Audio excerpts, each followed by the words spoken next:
Today is Monday, September 21st. We call this Earth, Wind, and Fire Day. Coming up on Roland Martin Unfiltered, Senator Mitch McConnell has vowed that he is going to put a conservative on the Supreme Court to replace the deceased Justice Ruth Bader Ginsburg. It has opened up a massive battle. Democrats say they're going to do everything they can to stop that from happening.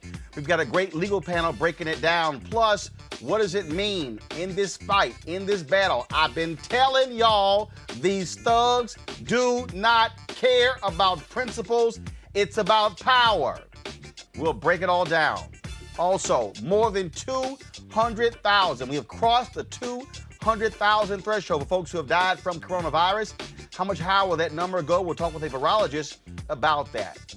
Folks, again, we're breaking this whole thing down, all different actors. Bruce Bree needs, I talked about all the things you got to do. Remember, I told y'all this means war. Activist Bree Newsom and attorney Monique Presley, they say Democrats had better learn to fight as ruthless as Republicans. We'll talk to the both of them. Plus, early voting has begun across the country. There's still time to register in most states. We'll show you where and how to make sure your vote gets counted. Plus, people lined up to vote in Virginia while Trump supporters try to disrupt the process. Yeah. And about last night, black folks did well at the Emmys, including Stan Latham, Dave Chappelle, Regina King, and others. Will show you the winners. Plus, our weekly Fit Live Win segment looks at emotional eaters. Do you use food to make yourself feel better? We give you some ideas for how to change that. It's time to bring the funk. I'm Roland Martin Unfiltered. Let's go. He's got it. Whatever the biz, he's on it. Whatever it is, he's got the scoop, the fact, the find. And when it breaks, he's right on time and it's rolling. Best believe he's knowing. Putting it down from sports to news to politics. With entertainment just for kicks, he's rolling. It's on go, y'all. It's Roland Martin, rolling with Roland now. He's funky, he's fresh, he's real, the best, you know he's Roland Martin now.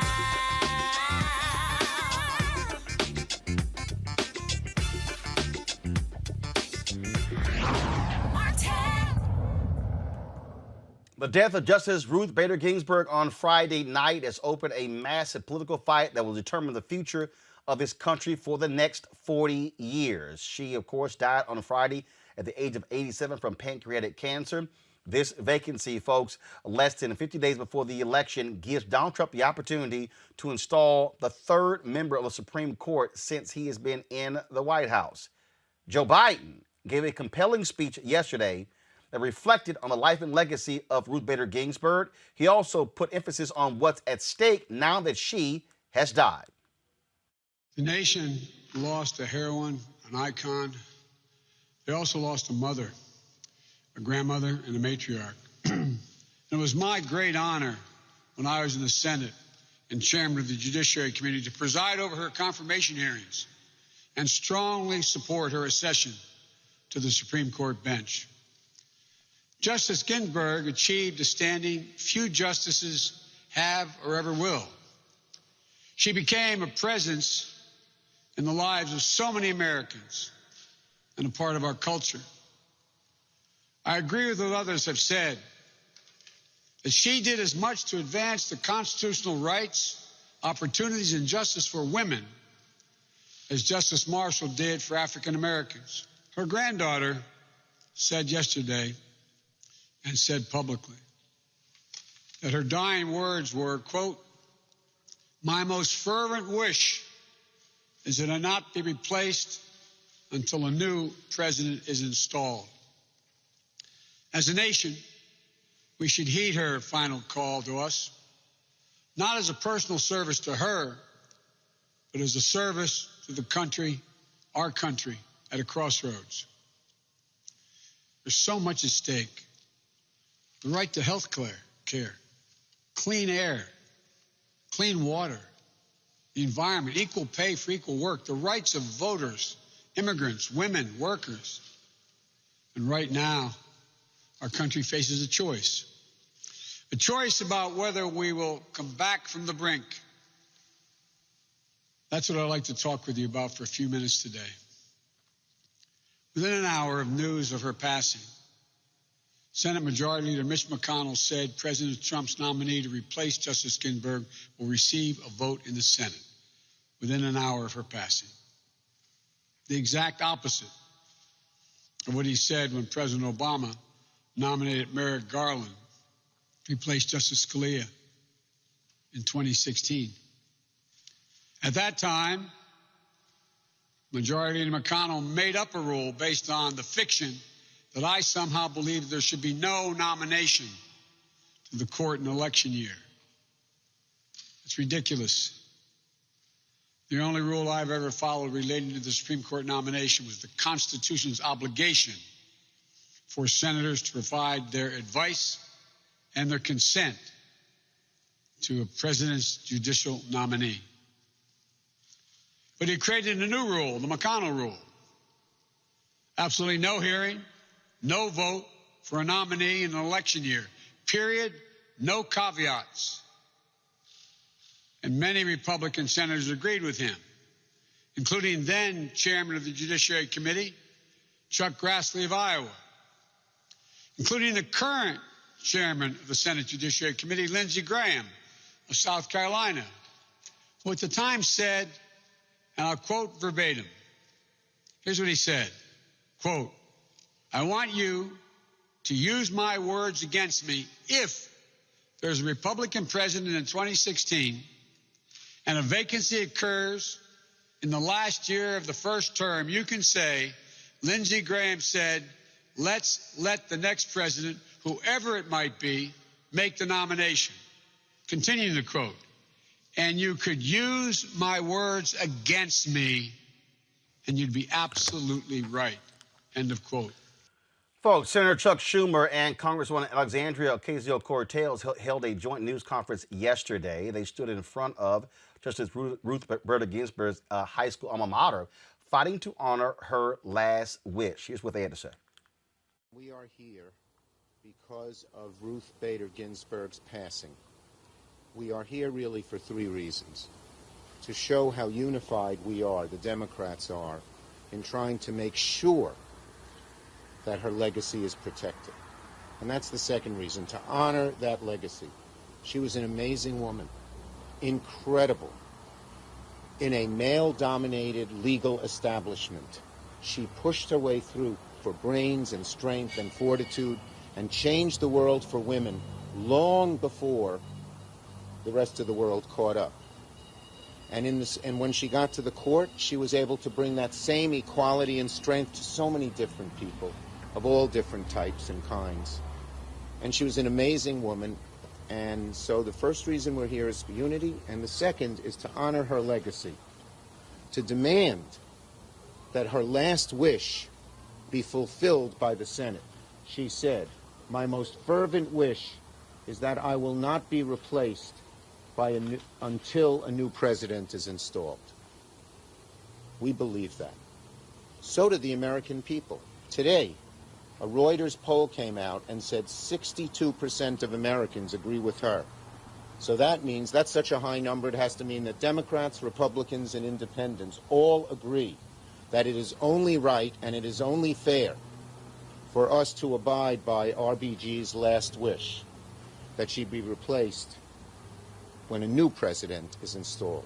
We are here today to make sure that we honor the legacy of Justice Ruth Bader Ginsburg, who came right here and is a product of James Madison High School and is a proud New Yorker and Brooklynite. And it's extraordinarily important that we understand the stakes of this vacancy. Our reproductive rights are on the line. Our labor rights are on the line.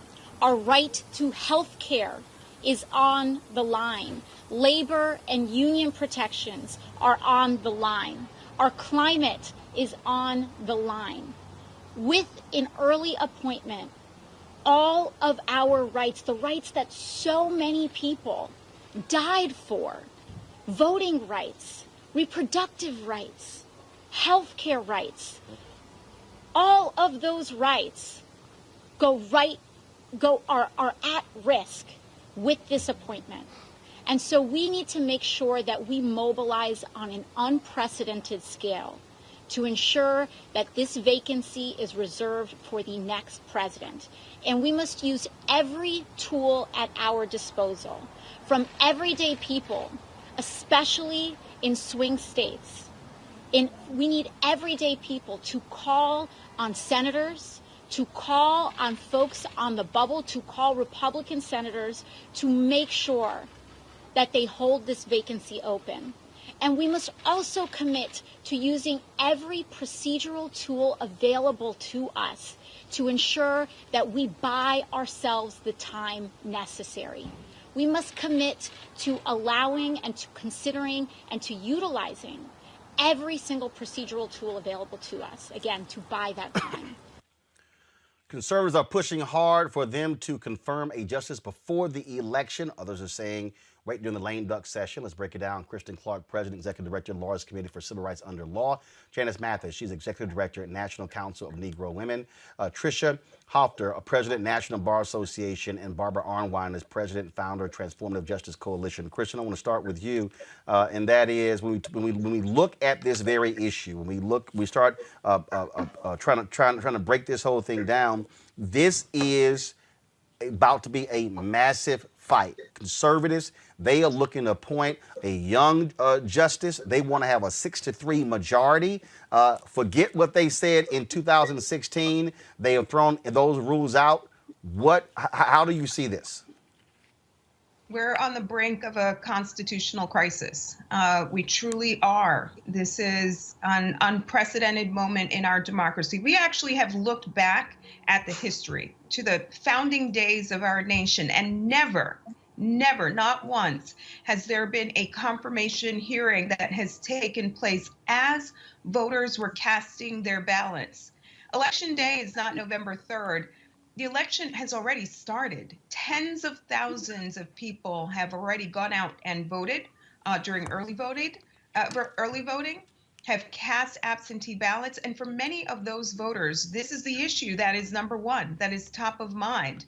Who are the senators who will provide advice and consent on a nomination? Who is the president who should put forth that nomination? So in a way, we're talking about disenfranchising Americans if we were to proceed with this nomination in an active election moment. And I think that AOC is exactly right, that this is a moment where we have to rise up in ways that we've never done before. We need to make the Supreme Court a front and center issue for us as Black people. And right now, every church, every fraternity, every sorority, every Black business, every healthcare professional should be reaching out to their senator, regardless of whether or not they are Republican or Democrat, and tell them that this nomination should not go forward until this election is concluded, until the voters have spoken, until the people have spoken. This is a life or death issue, whether you're talking about abortion, whether you're talking about voting rights, criminal justice, people on death row. This literally is a life or death issue for Black people. Barbara, we've been dealing with this issue on this show, talking about the judges, talking about the federal bench. Look, It barely came up during the Democratic National Convention. And I think one of the things, Democrats have not been as focused on the courts as Republicans have been. But if you look at the history of African Americans, when you look at dating back to the Civil Rights Movement, look, that was achieved through the courts, which is why conservatives created these think tanks, the Fearless Society, because they knew if you control the courts, you control the laws. Absolutely. And, Mr. McConnell, during this first Trump administration, has been able to put on the court over almost 200 conservative, unqualified judges. And I want to say to, Kristen makes a wonderful point. We need everybody to be active, but let's be very clear. We don't want anyone nominated or confirmed until after the inauguration in January. After the inauguration in January, not after the election, after the inauguration, because what they're hoping to do is wait for a lame duck session of Congress. And during that lame duck session, they're going to try to, after the election, try to push through a confirmation. We want to make sure that Justice Ginsburg legacy is upheld, that the new justice has the ability to walk in her shoes and to represent the many interests and the theoretical, universal framework of equality that she so wonderfully embraced. This though is all about power. This is about power, Tricia. Republicans have made this perfectly clear. Mitch McConnell hasn't cared about anything except confirming federal judges. They want to be able to control the judiciary for the next 30 to 40 years. I have been saying for the longest, trying to explain to people, they've been very purposeful. That is, they want to appoint judges 35 to 45 years old who they know who are going to serve 40 to 45 or 50 years. That's the strategy. They're clear. They're not hiding it. Absolutely, Roland. Please feel free to call me CK Roland, but absolutely. They have been saying this forever. And I'm a trial lawyer. I'm president of the National Bar, but I'm also a trial lawyer. And I have seen front center the difference in the courts because I have a national practice. And it's unbelievable, if you are a trial lawyer, the difference in the courts that you see now versus 4 years ago. This is deliberate, this is intentional, and it's by design. So we must go to the polls and speak truth to power. We must not allow this quick process of confirming someone. And that's why at the National Bar Association, we've got over 66,000 Black lawyers and African-American lawyers, jurists, judges, law students in this country. So we've already mobilized 10% of them. That would be over 6,000 of them to be in our nonpartisan election protection effort because we've got to protect the right to vote. Justice Ginsburg was all about the right to vote, protecting women's rights, protecting the rights of the least of these.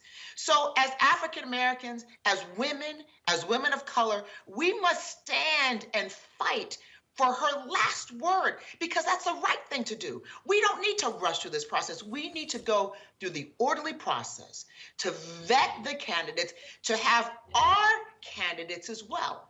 The National Bar Association and other bar associations, we always have candidates that we propose, that we look at. And even if they're candidates that are proposed, we need to vet them as well, because after all, this is the highest judicial appointment of the land. And we will shape this country if we take it lightly. As everyone has all said, all of these issues are at stake, whether it's human rights, civil rights, labor rights, reproductive rights, the right to live freely in this country. So we can't take it lightly, and we must make sure that we call our senators' offices over and over and over again until we make the point of letting them know that we feel that this appointment must wait until after a new president is installed in January, after January, and not a minute before. And we should respect the wishes of our heroine, our hero, who has meant so much to this country, so much to this country. Janice, I've had people tell me, look, I don't care about the top of the ticket. I want to focus on local issues. And I keep trying to explain to them. I said, Florida's a perfect example. Amendment 4, grassroots initiative, took 10 years. They get it on the ballot. Folks work their butts off to get it. They get it passed. Republican legislature then passes a law saying you got to pay all your fines and penalties before you get your right to vote. They sue the state. It goes to federal court. The 11th Circuit they vote in favor of the Florida Republican legislature. And I keep trying to explain to people, this is what I'm trying to tell y'all. You can have federal judges who are impacting local issues. And so you can't act as if who's the president has no bearing on the local issues, because the president picks the judges, the Senate confirms the judges, and so who is control of the Senate and the White House can determine what local laws are passed in your particular city, county, or state. You're absolutely right, Roland.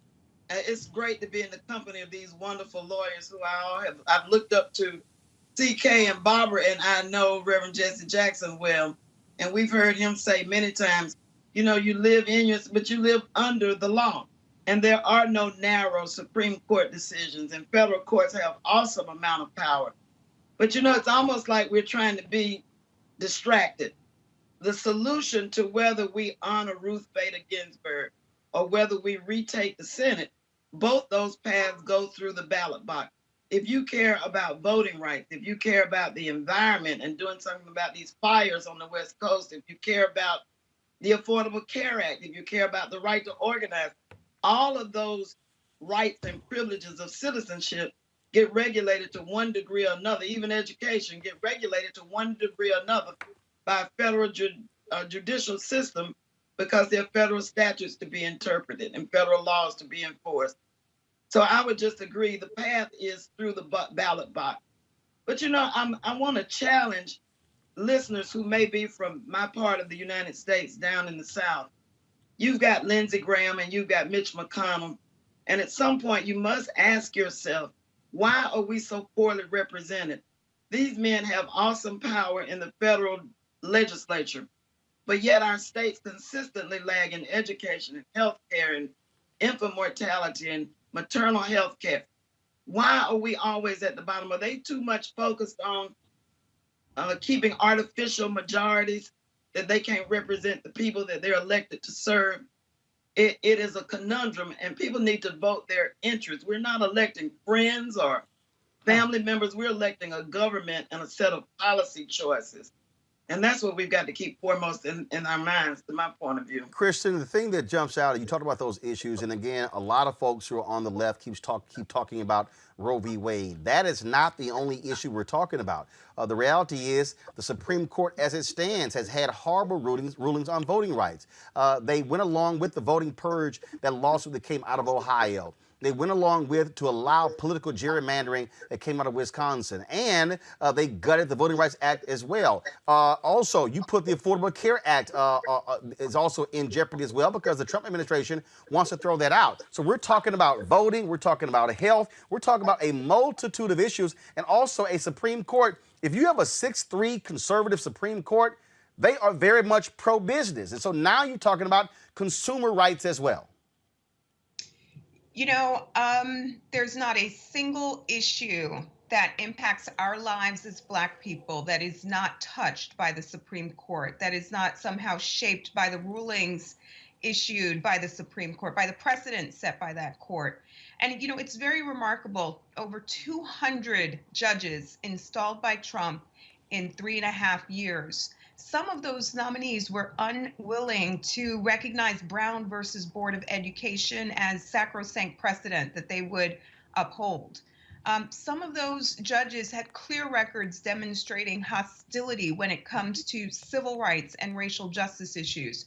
We should expect more of the same if this president were to get an opportunity to fill that seat. We have to resist that with every ounce of our beings.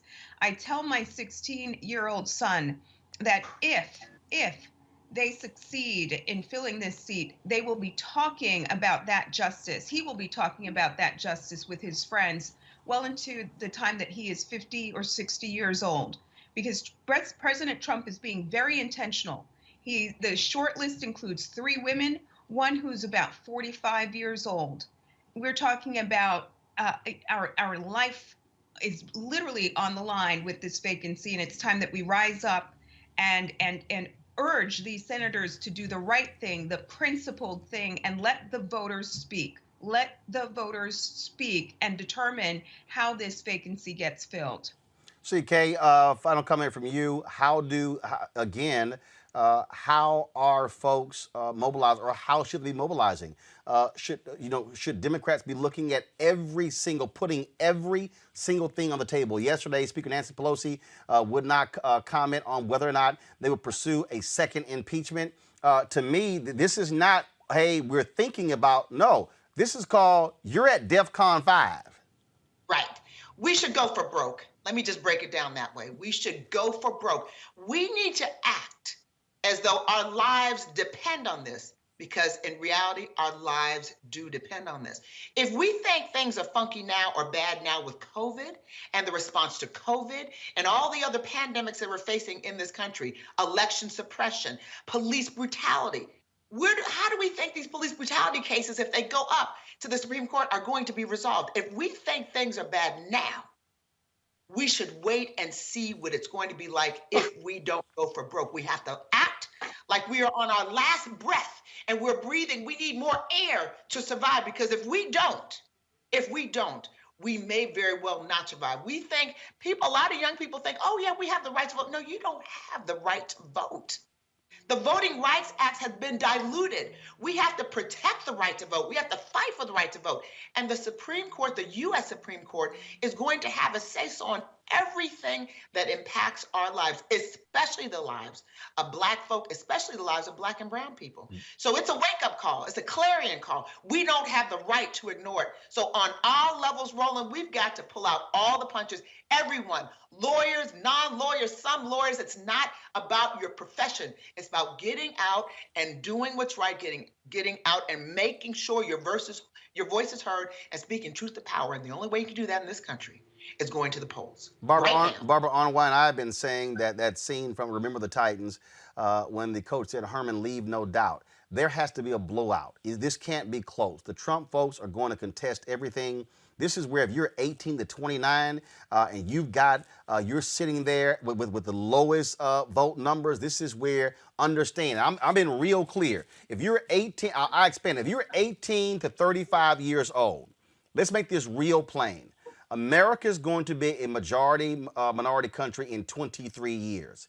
That means that if you're 18 years old, okay, in 23 years, you're going to be 41 years old. If he appoints one of these Supreme Court justices, and if she serves the same number of years as Ruth Bader Ginsburg, that means that this appointee will be on this court until 2060. And that is what we cannot have happen. If you're listening to this show and you're watching this show, the first thing you ought to be saying right now is not only am I going to vote, I'm going to make sure at least 10 other people I know vote. And we're going to vote judges. We're going to vote for judges. We're going to get rid of the senators who do not support good judges. Let's be very clear, everybody, that Trump can nominate, but it's the Senate that confirms. So what happens with the Senate in this election is the most critical of all of our votes. So people should be out there, South Carolina, Georgia, Kentucky. You got to really get your vote on for senator, because you have the power right now. Arizona, all of these states where there are, hotly contested races, Maine, you need to be voting. And I want to tell people that don't sit back and wait till the last minute to decide to vote. Vote early, right now, where you have that right.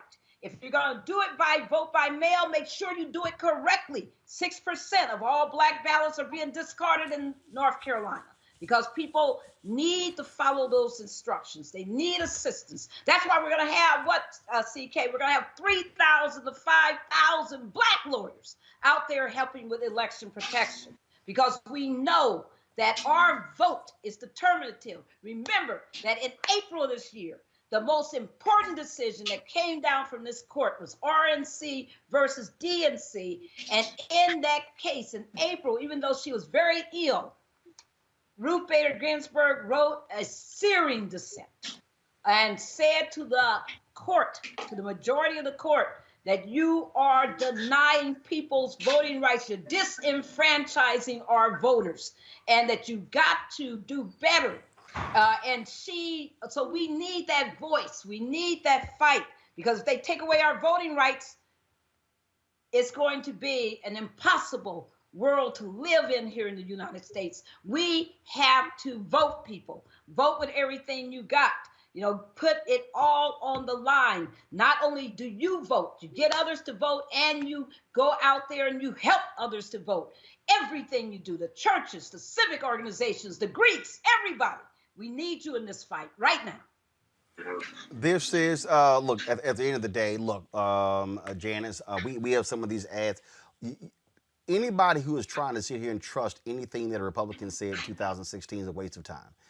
Mitch McConnell, if you talk about Chuck Schumer, excuse me, Chuck Grassley. In fact, this just in, Iowa Senator Chuck Grassley indicates he won't oppose holding Supreme Court replacement hearings this year. This is the same person who said before they said it shouldn't happen until after a new election. Same thing. Now, Alaska, Lisa Murkowski is on record as saying such. But now, when you start breaking this thing down, it's real simple. If Mark Kelly is able to beat McSally in Arizona, then he'll be seated before November 30th. That means that takes the Republican majority from 53 to 52. If you go by what Murkowski and Susan Collins said, if they actually believe that the next person, the next president should pick that nominee, that now drops the Republicans from 52 to 50. That means Lamar Alexander, who's a lame duck, has already said he's going to go along with it. Now you have Grassley. That means that the one person left, the only person who could potentially stop this, Janice, is Mitt Romney. And so I know people want to put the focus on McConnell, but really, to me, the focus has to be on Collins, Murkowski, and Romney to not let this move forward. Well, I know that it's not a good idea to disagree. I think you're absolutely right about where the focus should be. And the question is whether the voters in that state, his constituents, but I want to say this to those handful of senators who are facing difficult re-election battles, whether you intend to vote with the president or not. The president has demonstrated time and time and time again that he has no loyalty to anyone. Walk that plank with him on this issue of the Supreme Court, and you may lose your seat and the president won't even come to your aid or your rescue. I think that they have to bear in mind that all norms, all bets are off, all norms are destroyed. We are giving up on the idea of equal protection under the law in favor of some kind of oligarchies, giving up majority rule for minority rule. And so I would say to citizens everywhere, if you can vote, vote. Call your senators. Make sure they know that this is an important issue to you. To be honest with you, rich folk can get along without a Justice Department. But people of color, people who are marginalized, why do you think they're trying to suppress these votes? Disabling the post office, changing polling places, purging voters. That's because the vote has mattered. That is the last bastion for white supremacist ideology to hide behind, because they are no longer Black people, brown people, women, gays. We are the majority in this country. You're talking about the majority in 2040. Right now, that generation, if you're under 25, you're part of a cohort that is already majority Black and brown. They know that. It makes them anxious. And so that's why you see this total reckless disregard for the way the country is supposed to operate. But the people have a voice. Yes. And my co-panelists have already said that voice is to vote, not just you, but everybody in the House, the Lodge, the union. Everybody needs to express themselves. And I'm talking to low to moderate income white folk too. You cannot, if he will let 200,000 people die while he knew that the virus was lethal, do not overestimate how much he cares about you and your family. Well, this is the thing here. If you want to understand why federal judges matter, just a few moments ago, a federal judge ruled that has ordered Louis DeJoy to treat all election-related mail as first class and restore overtime for U.S. Postal Service employees. I keep telling people, that's why federal judges matter. So don't act like, so for all those people who I called out, and I'm going to be real clear, who were full of shit in 2016, who said Trump and Hillary were the same, yeah, this is an example of what I was talking about, okay? Because I said it then, the judges that Hillary Clinton would have appointed were not going to be the same judges Donald Trump would appoint. And so all these folks who were stuck on stupid, who got caught up in that whole deal, who are not understanding the long game, and this is the deal, the Republicans are about the long game. The demographic numbers are not lying. They know what is happening. They want to be able to control the courts for the next half century. They say we can lose the presidency, but if they install 300 federal judges, which represents a third of all federal judges, and they've got a 6-3 majority. And here's the deal: Clarence Thomas is 72, Alito is 70, Gorsuch is Kavanaugh is 55, and Gorsuch is 53. Take the high end. Just use Ruth Bader Ginsburg as a model. That means if Clarence Thomas and Alito serve until they're 87, Stephen Breyer, who's a liberal, he's 82. If they serve until 87, that means Clarence Thomas is there for another 13 years. That's 3 presidential elections. Alito was there for another 17 years. 4 presidential elections. That's why I keep telling people, stop playing games when it comes to voting. CK, Barbara, and Janice, I certainly appreciate it. Thank you so very much. Thank you, Roland. All right, folks, we're going to continue this conversation. Activist Bree Newsom and attorney Monique Presley both say, when you say all hands on deck, that this is the moment to fight and fight vigorously for our rights. We'll be talking with them next to Roland Martin Unfiltered. We'll also be talking about COVID-19 surpassing 200,000 deaths in this country, 7 million infected. Some are saying, oh, it's fading.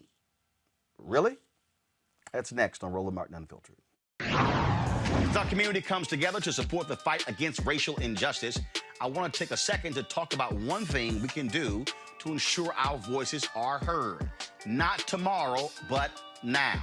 Have your voices heard in terms of what kind of future we want by taking the 2020 census today at 2020census.gov? Now, folks, let me help you out. The census is a count of everyone living in the country.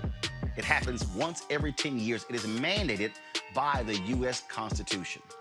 The thing that's important is that the census informs funding, billions of dollars, how they are spent in our communities every single year. I grew up in Clinton Park in Houston, Texas, and we wanted new parks and roads and a senior citizen center. Well, the census helps inform all of that and where funding goes. It also determines how many seats your state will get in the U.S. House of Representatives. Young black men and young children of color are historically undercounted, which means a potential loss of funding for services that helps our community. Folks, we have the power to change that. We have the power to help determine where hundreds of billions in federal funding go each year for the next 10 years. Funding that can impact our community, our neighborhoods, and our families and friends.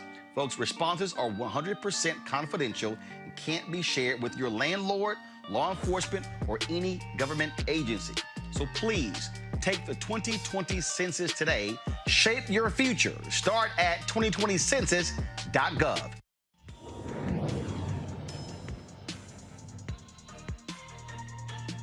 Have a lot of pain in this country. Trump can show up and say anything, and they can just go, oh, yeah. And the African-American community was great to us. They didn't vote. You know, he just called you stupid. Did you hear that? But he's for us. Really? And they were just regurgitating the things that they had heard on a radio or in the barbershop or something that somebody had told them. They hadn't thought about it. Democracy is in danger because people don't know how to think. I'm done with trying to convince people to try to vote for their, for their life. You have to run for your life. I'm gonna go try to get people who are open to it and lead them. I'm done with hope. Fuck hope, fight. Hey everybody, it's your girl Lunel. So what's up? This is your boy Earthquake. Hi, I'm Chaley Rose, and you're watching Roland Martin Unfiltered.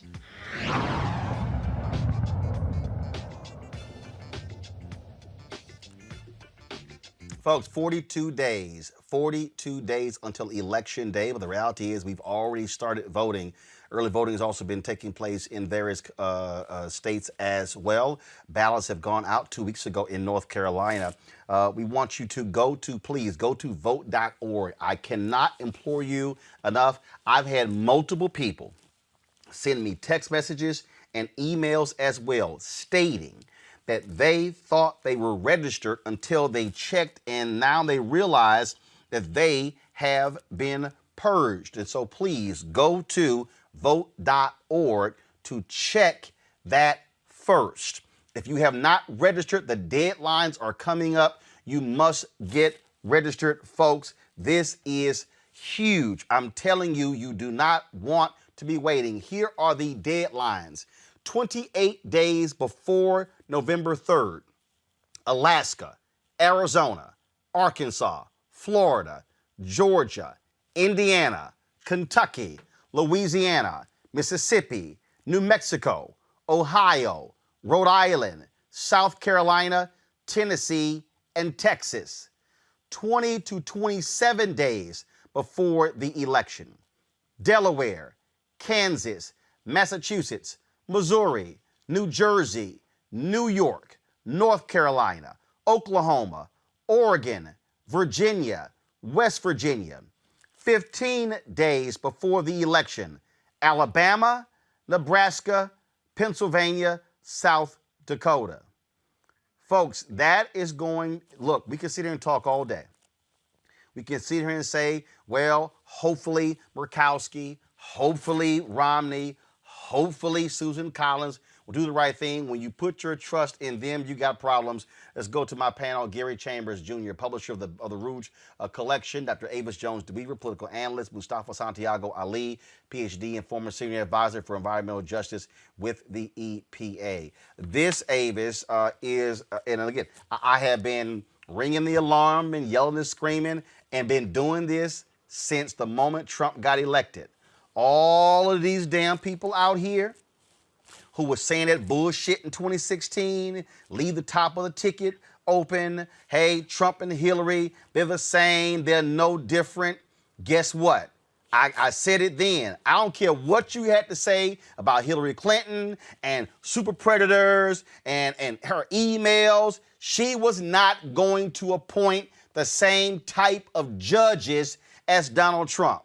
And now we know, Bill Clinton has already said it, Ruth Bader Ginsburg was hoping Hillary was going to win and she can get replaced by Hillary Rodham Clinton. That didn't happen. Trump won. Some Obama folks were trying to get her to retire in 2015, saying, hey, don't chance it. She chose not to. Now we're at this juncture here, and look, it comes down to, look, the only way you can really impact Collins, Murkowski, and Romney's if you've got a massive blowout in November where they say, hey, this is going to be grossly unfair to the American people for us to do this in a lame duck session. Otherwise, McConnell is going to push this through, and they're going to have a 6-3 advantage on the Supreme Court. Yeah, this is the doomsday scenario that we're facing right now. And I completely agree with you. I am still furious. Call me petty, but I'm just going to have to be petty, okay? I am still furious with people who oftentimes, people who have huge platforms. The lack of responsibility that they showed in 2016 is absolutely astounding. And the only thing that's worse than the lack of responsibility they showed by spreading misinformation and potentially influencing God knows how many people to not take advantage of the right that their forefathers fought and died for, and ultimately find ourselves at the place that we're here now, on the verge of losing the Supreme Court for a good 40 years, on top of Black people being twice as likely to die of coronavirus than white folks, and on and on and on and on. The only thing that makes me even more mad than that is the cowardice that we're seeing now by those same people for not even being able to admit that they were wrong, and then to encourage other people today to not make the same mistakes that they made in 2016. You know, none of us are perfect. All of us make mistakes, but adults can admit to their mistakes. And then they learn from their mistakes. And then they share what they've learned with other people so that we don't make the same mistake over again. But by sitting here in 2020 and acting like 2016 never happened, acting like they never said what they said, and allowing other people and not saying anything when we have a new cohort of ridiculousness in this era, telling people basically to do the same thing that they told people to do in 2016, and then not to say anything about that is unforgivable. We need to understand what's on the ballot right now, what's at stake right now. We are facing a situation where it's not only going to impact our lives, this is going to impact our grandchildren's lives. This is not an easy fix. And so what we need to do now is everything humanly possible to make sure that it stops. I don't care what it is. It's everything. It's being in the streets. It's calling your senator. It's voting at massive levels so that there is no room for equivocation in November. A humiliating defeat is what we have to deliver at the polls, and that requires that we don't fall for the same foolishness that far too many fell for in 2016. I'm real clear, Gary, in terms of making demands of any candidate. I'm real clear in terms of laying out an agenda. But I'm also very clear on opening my damn eyes and surveying the field. It's sort of like if I played football and I'm sitting here as a middle linebacker and all I'm doing is looking at the quarterback. I ain't paying attention to nobody else. I might get my behind beat because I'm not surveying the entire field. The reality is this here, and this goes for ADOS, FBA, Bernie Bros, every group you can imagine. I don't care who they are. This is real simple. If you actually say you want reparations, you ain't getting it with a 6'3" conservative Supreme Court. You ain't getting it with 300 conservative federal judges. You're not getting it. You're not getting environmental protection. You're not getting voting rights. I mean, we can go down the line of all the stuff that your ass not gonna get if they can, if the Republicans stay in control of the United States Senate. Period. Well, that's all of that's facts, Roland. And you know, elections have consequences. And I think that it was short-sighted and foolish of anybody to, one, not vote in 2016, and to believe that Republicans, for whatever reason, will not get out and support their candidate.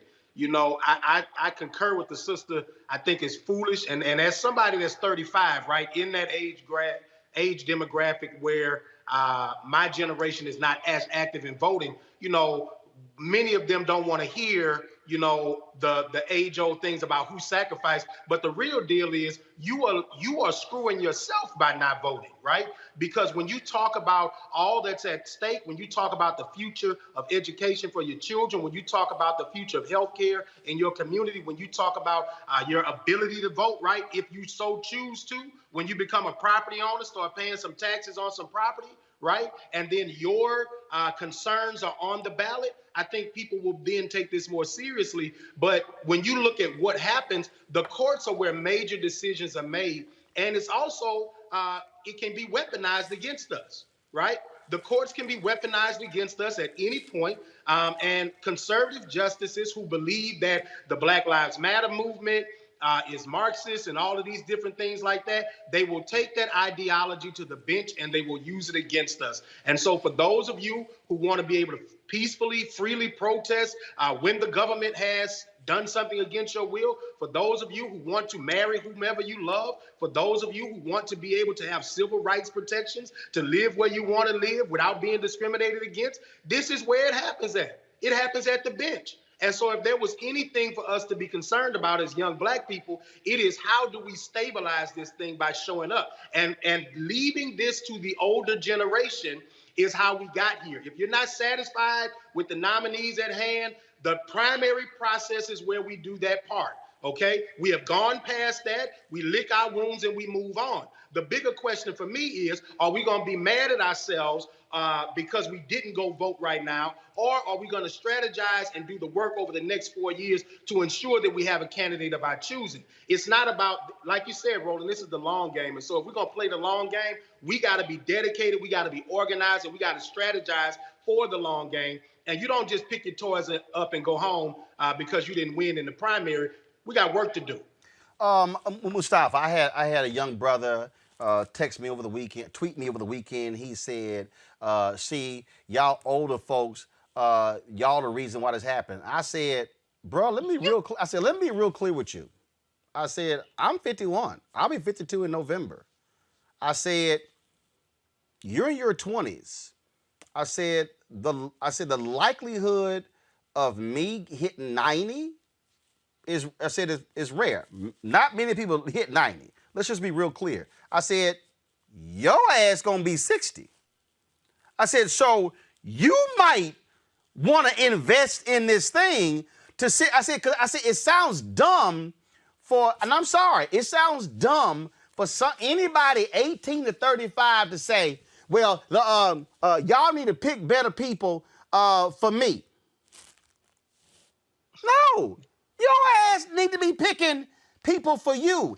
Everybody got a role in this. And so for all these folks, Mustafa, who you talk to, who care about the environment, I'm like, yo, you better understand what's here. Donald Trump has put in significant anti-environmental people who don't care about drilling in offshore. They don't care about drilling in natural parks. These folks want to rape the earth in order to make another buck. Yeah, without a doubt. You know, what we are talking about is the infrastructure in our communities. We're talking about the infrastructure in our country as well. And when you don't get engaged in this process, you're just giving away the opportunity for you to actually make real change. I don't because I work with all kinds of young people across the country. I don't let folks get away with talking about, well, older folks made the decision or older folks need to make the decisions. I'm like, if you don't see somebody who represents what you believe in, my first question to you is, why didn't you run? Why didn't you get your friends together and identify somebody who you have trust in to run? So I just don't allow that conversation because it's a cop-out that we use whenever we don't want to actually get up off of our butts and actually get engaged in the process and have to do more than something that lasts for an hour or a couple of hours. Folks need to understand, as folks have shared, that you are literally playing with your life and the life of folks in your community. Whoever it is you care about your community, find someone that you care about in your family or your community. It could be your grandma, it could be your auntie, it could be your niece. All of those folks are counting on not only you voting, but understanding the power that exists inside of that vote, up and down the ticket, in all kinds of different positions. We're talking about the Supreme Court, but we also understand, and we've talked numerous times on this show, if you're tired of the police doing some of the things that you've seen, if you're tired of district attorneys not doing the right thing, get engaged in the process, because your vote can actually help to change what's going on in that situation. If you're not willing to do that, then you just have to be quiet. Take the ass whippings that you're going to get from the police and other folks, and excuse my language for being as real as I know how to be, because your vote can really help to change these dynamics. And we keep allowing people to pimp us by not allowing, ourselves to get engaged in the conversation and think that what we do doesn't matter. It matters when we do it in numbers. It matters when we do it through an intelligent set of actions. And again, that means really, again, being engaged in what is going on, folks. We're going to continue the conversation in just a second on that very issue in terms of what should we be doing with activist Bree Newsom and attorney Monique Presley. Right now, though, I want to talk about what's happening with COVID. We have crossed the 200,000 death threshold in this country. More than 7 million people have been infected as a result. The Trump administration pretty much wants to say, y'all, this is all good. These things are just moving along. The majority of our deaths have occurred within the 3 months. On average, over 1,000 people died every single day. Now, nearly 4 months later, the country has doubled that figure. As of Sunday evening, again, the official death toll has surpassed 200,000, the highest death toll in the world. Some experts think the numbers could double before the end of the year, bringing the death toll up to 600,000. Joining us right now is virologist Dr. Cindy Duke. Dr. Duke, I'm sitting here looking at, again, a lot of the people, these critics out here, people who say we're hyping this thing up, who say, oh, this thing is leveling off, that it's dissipating and disappearing. As a virologist, are you seeing that? Unfortunately, no, we're not seeing that. We're seeing in some pockets of the United States where people have taken the precautions seriously, where people are wearing masks, where people are following those guidelines, we are seeing things plateau. But we're still seeing really high numbers in many other places where people are being very complacent with their strategies for protection, wearing masks when they feel like it or not at all. People are taking unnecessary and undue risks at this point in many parts of the country. And unfortunately, what we're seeing is, yes, the United States now accounts for greater than almost 25% of the deaths from COVID-19 globally. One country of almost 200 countries in the world, this one country accounts for 1/4 of the deaths. So again, so the people who say, "Hey, look, it's no big deal," we also are about to go into winter. What must we be preparing for with that? Because now you're talking about mixing COVID and flu, mixing COVID and pneumonia. Please talk about that. We are entering what is traditionally our respiratory virus season. And so that means now things are getting even murkier in the sense of when someone starts having symptoms, what is it that they're having symptoms of? Is it COVID? Is it influenza? If it's a child, is it, RSV? What are we coping with here? And so, the first thing to tell everyone is really, really, really, we should be wearing a mask. And this isn't something that's up for debate anymore. It's very well proven, very well established that masks save lives. And I know some people are going to say, well, I know the one person who wore a mask and still got COVID. Sure, one person. But you know what? If we don't all wear a mask, hundreds, thousands of us will become positive and spread it to even more people. Now, that said, I would also like to encourage everyone to get their flu shot. This year, more than ever, we need to get our flu shots. The big issue about, flu season coming and why everyone's so worried, particularly healthcare providers like myself, is our hospitals are still overwhelmed with COVID-19 and all the other things that people go to the hospital for. With flu season comes a surge and a need for the same resources that COVID-19 patients also have to use at the hospitals. And so the fewer people who have the flu who end up sick and need to go to the hospital, the better. And so it's really important that everyone out there take these steps and take it seriously, right? And in the communities of color across the nation, it's especially important that we have our children vaccinated, that our teenagers are vaccinated, our elderly are vaccinated. We need flu vaccine drives just as much as we're doing drives to get people tested, to encourage people to wear masks when it comes to COVID-19. We need them to get their flu shots as well. All right, then. Well, Dr. Cindy Duke, look, we certainly hope people take that advice. Take this thing seriously. It is still real. We want them to understand that. So we certainly appreciate it. Thanks a lot. Thank you so much. All right, then. Folks, how hard do we fight? And what must we do? We'll talk about that next with activist Bree Newsom, attorney Monique Presley, as well as our panel, right here on Roland Martin Unfiltered. As our community comes together to support the fight against racial injustice, I want to take a second to talk about one thing we can do to ensure our voices are heard. Not tomorrow, but now. Have your voices heard in terms of what kind of future we want by taking the 2020 census today at 2020census.gov? Now, folks, let me help you out. The census is a count of everyone living in the country. It happens once every 10 years. It is mandated by the U.S. Constitution. The thing that's important is that the census informs funding, billions of dollars, how they are spent in our communities every single year. I grew up in Clinton Park in Houston, Texas, and we wanted new parks and roads and a senior citizen center. Well, the census helps inform all of that and where funding goes. It also determines how many seats your state will get in the U.S. House of Representatives. Young black men and young children of color are historically undercounted, which means a potential loss of funding for services that helps our community. Folks, we have the power to change that. We have the power to help determine where hundreds of billions in federal funding go each year for the next 10 years. Funding that can impact our community, our neighborhoods, and our families and friends. Folks, responses are 100% confidential and can't be shared with your landlord, law enforcement, or any government agency. So please, take the 2020 census today. Shape your future. Start at 2020census.gov. Hey, what's up, y'all? It's Lorenz Tate. You only have one vote. Use it.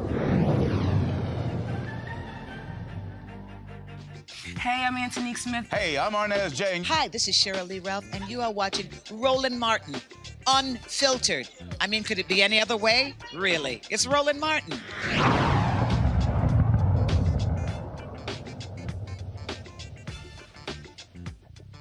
Folks, we talk about the campaigns and voting. Obviously, the candidates want to reach you on a variety of issues. This here, we showed this earlier, this is one of the ads that Joe Biden campaign has dropped when it comes to appealing to African-American men specifically.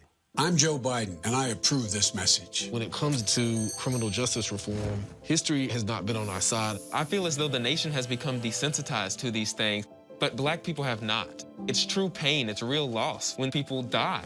As a father, I have to turn around and talk to my 12-year-old son about police interactions. It scares the hell out of me. You don't have time for a system that is stacked against you. We need to have individuals that are in office that are going to push the entire country forward. That's what Joe and Kamala have, is that plan for the future. They're willing to push Congress and say, we can get there. Cash bail reform, we absolutely need reform there. There's a lot of people in the justice system that are not criminals. How many people were in jail just because they couldn't afford that $400 court fee? Think about how hard it is to get a job with the criminal records. Right. Banning the check the box. It's just trying to get a job that's gonna give you a better standing in society when you come out.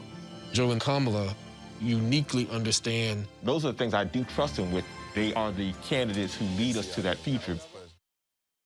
Those are some of the issues raised in there. Talk about how people respond. Since the death of Ruth Bader Ginsburg, nearly $100 million has been donated to Unite Blue since her death on Friday. Folks, those are huge numbers. The Donald Trump campaign, they're texting out a fundraising email specifically saying President Trump will fill the Supreme Court vacancy with a conservative justice, make America great again. What does that mean? It means that this is going to be a battle. So the question is, what must be done? How far must folks go? I keep telling y'all, Republicans are going to be ruthless. They have been ruthless. They don't believe in norms. Forget principles. Forget all the stuff they throw out. In fact, guys, if y'all have one of the, this is one of the ads that liberals have already put together since her death on Friday to sort of show you exactly what Lindsey Graham said. So check these ads out, and I'm coming back to talk to Bree Newsom and Monique Presley.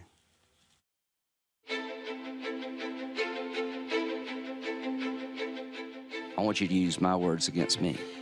If there's a Republican president in 2016 and a vacancy occurs in the last year of the first term, you can say, Lindsey Graham said, let's let the next president, whoever it might be, make that nomination, and you could use my words against me and you'd be absolutely right.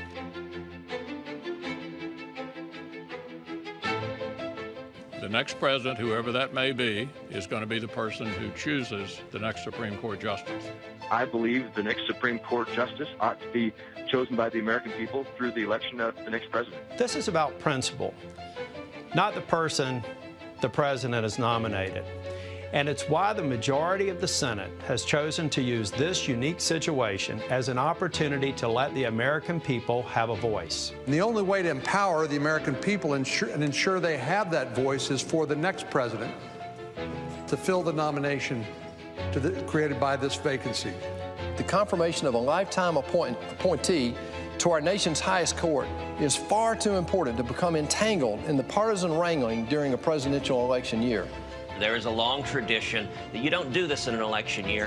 And what this means, Chuck, is we ought to make the 2016 election a referendum on the Supreme Court. The American people need a chance to weigh in on this issue, on who will fill that seat. They'll have that chance this November, and they ought to have that chance. The people deserve to be heard, and they should be allowed to decide through their vote for the next president the type of person that should be on the Supreme Court. You can't have one rule for Democrat presidents and another rule for Republican presidents. If an opening comes in the last year of President Trump's term and the primary process is started, we'll wait till the next election. And I've got a pretty good chance of being the judiciary. You're on the record. Yeah. All right. Hold the tape.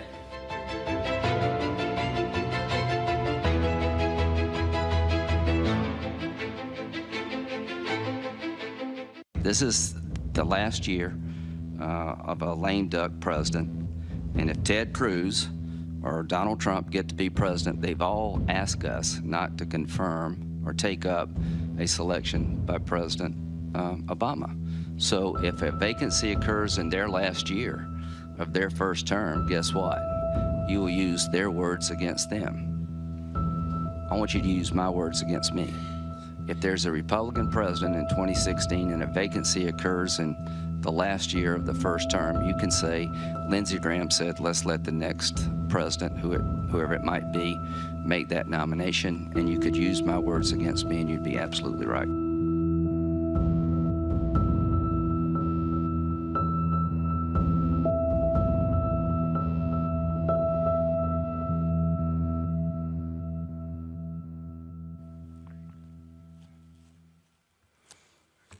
Here's the reality, Bree Newsom. None of that stuff means anything. Lindsey Graham has already said, oh, because of how the Democrats treated Brett Kavanaugh, we're moving forward. But those comments he made sitting next to Jeffrey Goldberg with The Atlantic took place after the Kavanaugh hearings. I'm like, y'all, you can run all the ads you want to. You cannot trust them. And again, when Michelle Obama said, when they go low, we go high, I'm like, no, hell no. You got to sit here and get nasty with these people and use everything you've got. Yeah, this whole situation to me feels very much like the lead up to the Civil War, quite frankly, where the central issue, even though it's not really being named and discussed, the central issue is white supremacy, right? And Black and brown citizenship. That is really what is at issue here. And then you have, particularly among like white moderates and liberals, this focus on procedure, this focus on trying to preserve bipartisanship and the union.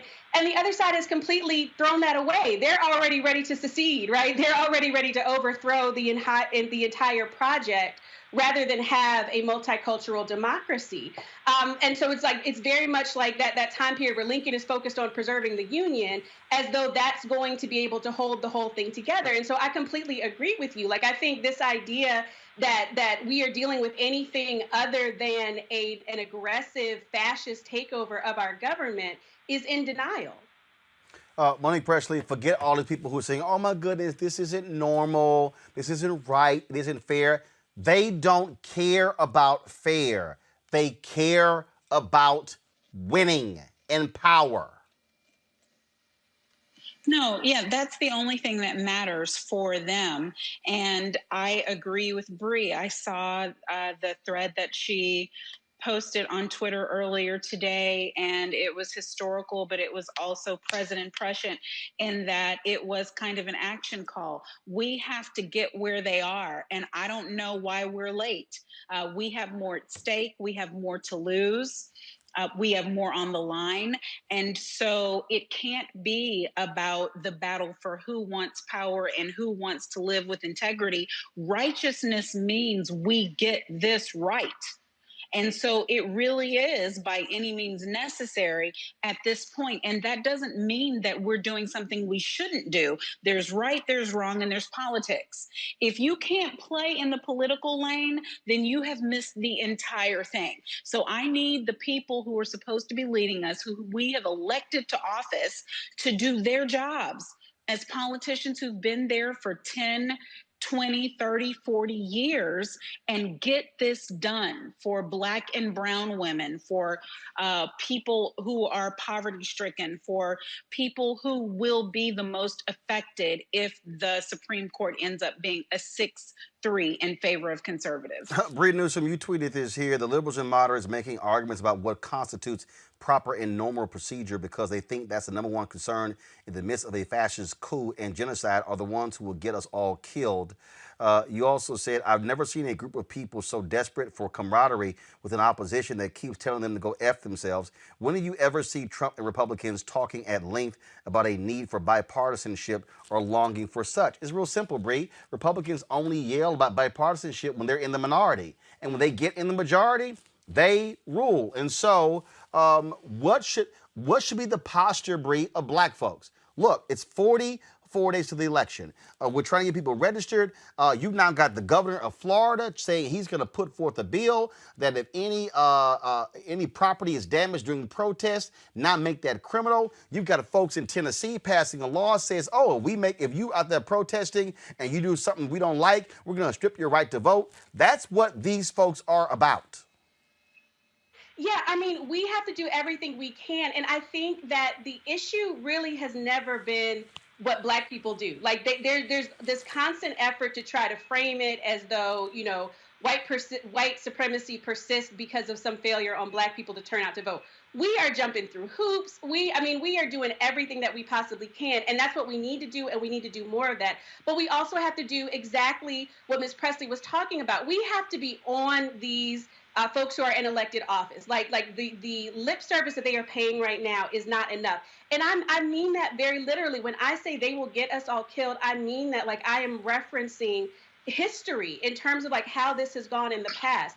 Fascists do not care about procedure, and the whole way that they come to power is by plowing over norms while everybody else acts like things are normal. So like this whole conversation that people are having about, you know, well, should we add more justices to the court? Well, no, we can't do that. I mean, that is so disconnected from the reality of where we are. And for people to be having those kind of procedural debates while people's lives are on the line, while people are already being killed, and we know there's going to be an escalation after that, is completely unacceptable. And we can't just keep offering up our votes. We know that the Democrats cannot get elected without us. They have to do more than lip service in this moment, or else they will render themselves completely null and void, completely irrelevant as a political party. The thing, Monique, again, when we talk about how we move forward, and that is the posture of Democrats has to be just as vigorous and tough as you're hearing from Republicans. Already, Senator Cory Gardner, who was in that video from 2016, he's now saying, let's move forward.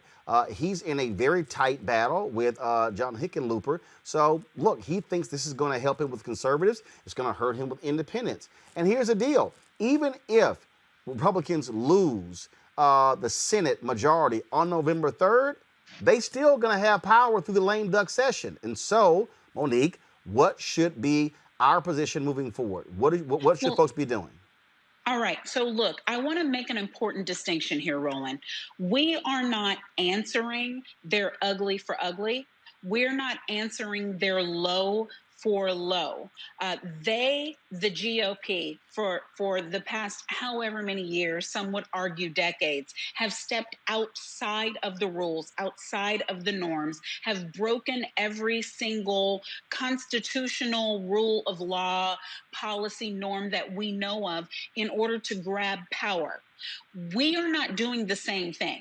It's not that we are returning fire for fire. What this is, which I know you will understand, is war. It's when a faction shows itself as enemy to your nation state, shows itself as an enemy to everything that you hold inviolate. They're violating those things. And so then your righteous response is to snuff them. That's the only thing that you can do. The only thing that you can do is snuff them out. I don't know if y'all lost me or not. The only thing you can do then is respond by canceling and annihilating the threat. It's not they did this, so we do that. So directly to your point, it's not we march and or we protest and or we make it to the backdoor meetings and or we vote in high numbers and or we have to do all of those things. We've got to call Gardner, Collins, McSally, you name it. I'm not giving up on Lamar Alexander, even though he said something, whatever. We put all the pressure there and we turn out in high numbers. And hey, maybe we explain to Donald Trump with programs such as this. Right now, dude, you're a punk. I mean, Mitch is running the show. He doesn't care if you get elected or not. Do you know that? He only wants his Supreme Court justice. That's all he wants. You can go down the tubes. Is that really the way that you want to end your presidency? You got what Mitch wanted and then you had to say bye-bye.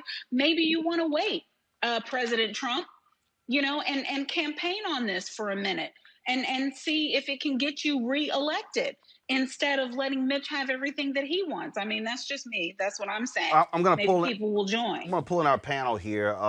Gary Chambers, look, as somebody who has been out there, who's an activist, meeting with people, again, what should somebody watching right now? They're in Detroit, they're in They're in Charlotte. They're in somewhere in Alabama. They're in Florida in terms of what they should be doing. Because the reality is this. If you just want to sit there on Twitter and complain, then all you're doing is just wasting your time. There has to be, this is where activists, the word comes in, it's called, this is where you activate. Yeah. Well, yeah. I think it's really clear. We need to start showing up at folks' houses if it's necessary, right? You need to make them as uncomfortable as possible up until Election Day. We need to vote them out of office. You got Lindsey Graham, there's Jamie Harrison on the ballot.